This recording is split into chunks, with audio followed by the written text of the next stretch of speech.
কালকে কিছুটা বাসি ভাত ছিল, তো সেই ভাতটা দিয়ে আজকে এই যে একটা রেসিপি বানিয়ে নিলাম।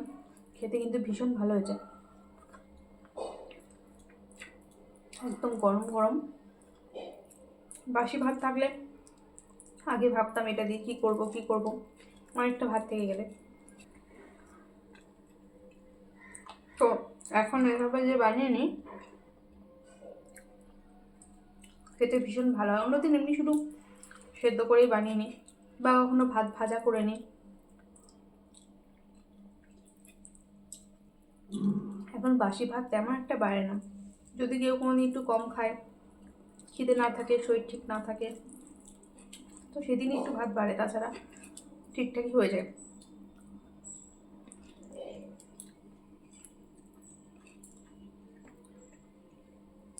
যেদিন রাত্রে বিরিয়ানি বা ফ্রাইড রাইস হয় সেদিন একটু ভাত বেড়ে যায়, কারণ দিনের ভাত যেটা থাকে সেটা রাত্রেবেলা খেয়ে নেওয়া হয়। আর বিরিয়ানি বা ফ্রাইড রাইস হলে সেদিন একটু ভাত তো থেকেই যায় দিনের বেলার। অত একদম ঠিকঠাক তো আর চাল নেওয়া যায় না, একটু অত থাকে, সবার বাড়িতেই থাকে। তো অন্যদিন কি হয়, ওটা রাত্রেবেলা খেয়ে নেওয়া হয় ভাতটা, কিন্তু যেদিন অন্য কিছু হয় বা খিচুড়ি হয় রাত্রে, যদি অন্য কোনো খাবার হয়, তো সেদিন তো আর কেউ ভাত খায় না।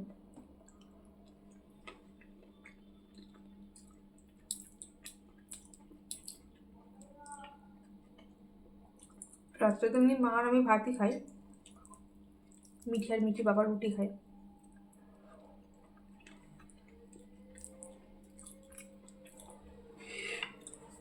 বেশ ভালো লাগলো খেতে, একটু বেশি হয়ে গেল পরিমাণে। যাই হোক, অনেকক্ষণ পেট ভর্তি থাকবে এই ধরনের খাবারগুলো খেলে। অনেকক্ষণ পেট ভরে থাকে আর খিদে পেতে চায় না সহজে।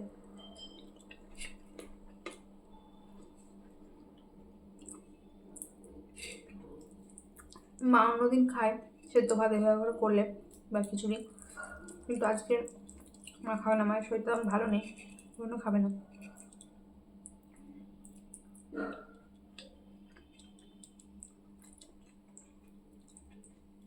মিঠির বাবাকে দিয়ে দিলে বানিয়ে দিলেও খায়, কিন্তু এখন তো ওর বাড়িতে নেই। বাদাম নারকেল দিয়েছিলে, খুব ভালো লাগছে।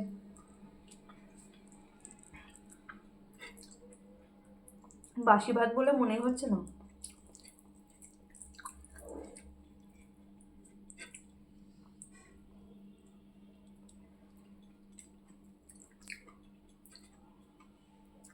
বেশি বেশি মশলা দিয়ে বানানো খাবারের থেকে হালকা পাতলা মশলা দিয়ে বানানো খাবারগুলো বেশি ভালো লাগে, শরীরের জন্য ভালো আর খেতেও বেশ ভালো লাগে।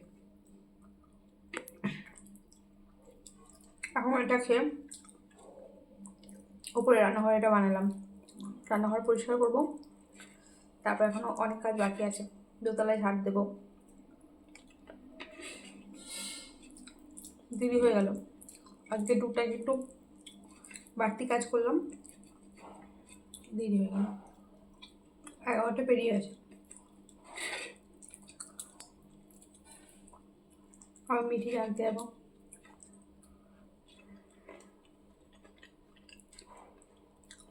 ঠিক টাইমে রেডি হয়ে যেতে হবে,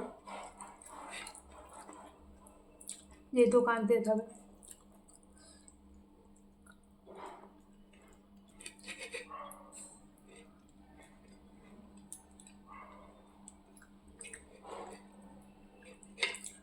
পেট ভরে খাওয়ার পরে কাজ করা যায় না, হালকা হালকা খেয়ে শান্তিতে কাজ করা যায়।